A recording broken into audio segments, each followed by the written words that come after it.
Gravitas, powered by Skoda, made of smart imagination.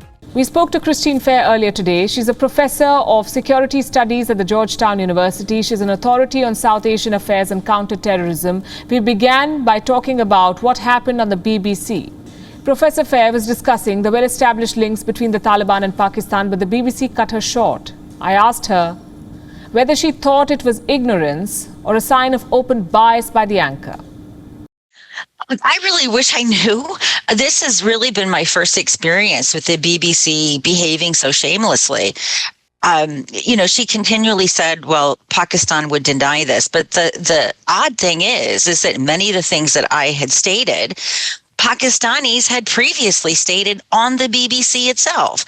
Pakistani officials have repeatedly accepted the fact that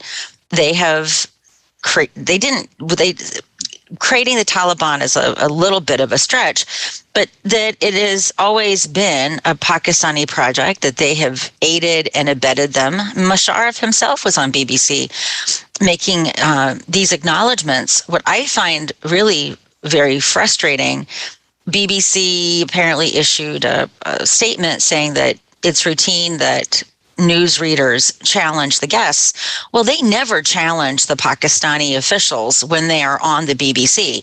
They let them speak uninterrupted, no matter how preposterous the lies are. So I have to say, I find it really difficult to believe that Ms. Thomas is an ignoramus, right? These are not jobs that one just wanders into. And I've been on her show previously. I have to conclude that what she did was purposeful.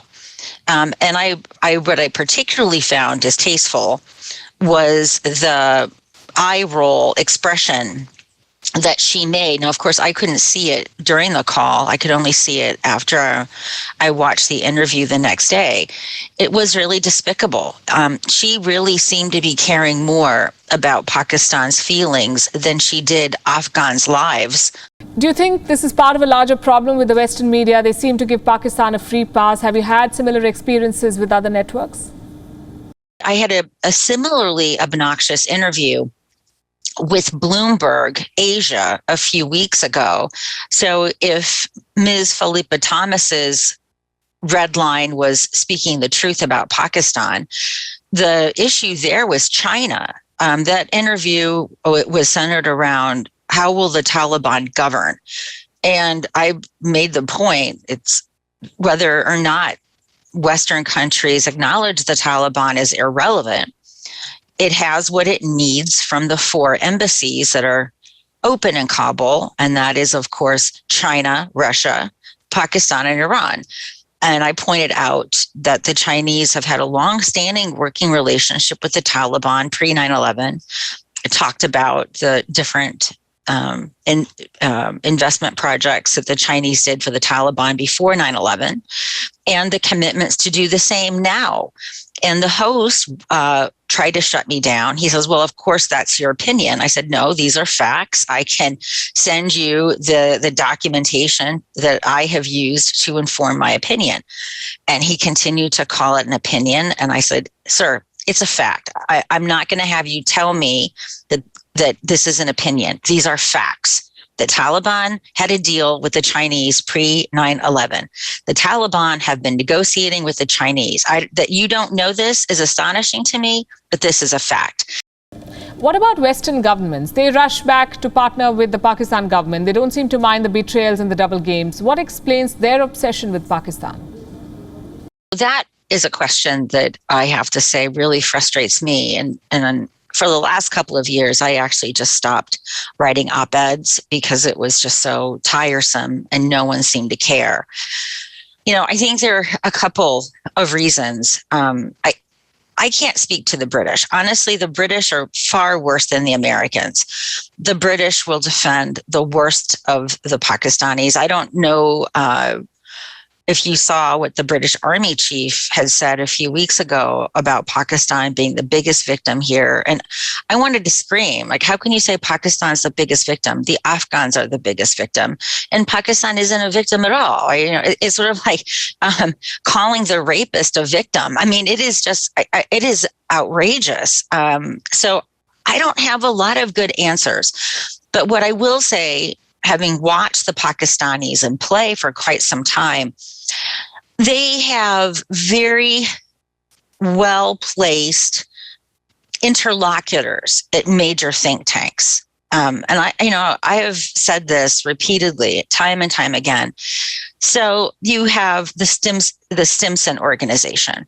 Now, what does it mean to have an interlocutor? I am not accusing the Pakistanis of paying them. I'm certainly not because you don't actually have to pay them. When Michael Crapon refuses to condemn anything that Pakistan does, or Samir Lawani, they're not doing it because the Pakistanis are paying them. That's ridiculous. They're doing it because they have grants for projects. And to get those grants, they had to promise access to Pakistan.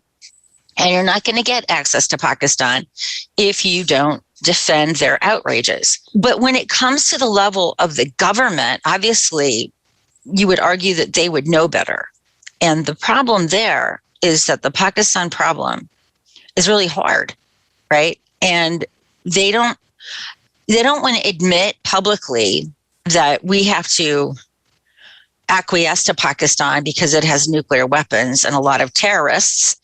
But in practice, they do. I mean, you saw this in a Lindsey Graham tweet a couple of weeks ago, where he basically said as much. Pakistan's got a bunch of nuclear weapons and a lot of terrorists, so we're going to have to basically work with Pakistan.